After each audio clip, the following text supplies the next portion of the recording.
Doing a privacy change for 350 million users is a really, it's not the type of thing that a lot of companies would do. We decided that these would be the social norms now, and we just went for it.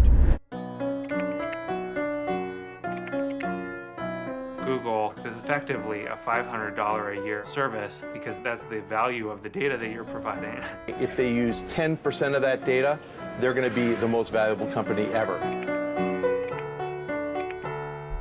Companies that you've never heard of claim to have about 1,500 points of data on the average American citizen. Is it hard to go through it and actually find specific details about a person? No, that's super easy. Within a couple of minutes, you can figure out what people voted for, what psychological problems they have, what parties they've been to.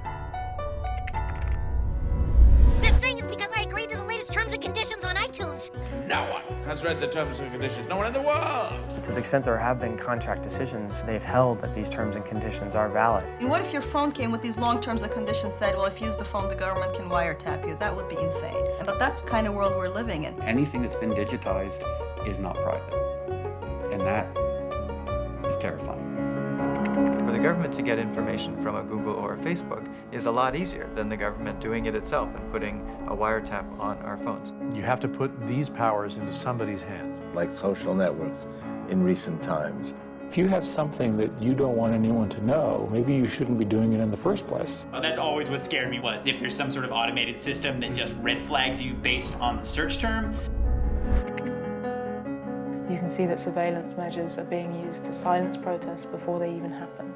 Boom, NYPD SWAT, their bulletproof vests on, their guns drawn. I was like, are you being serious?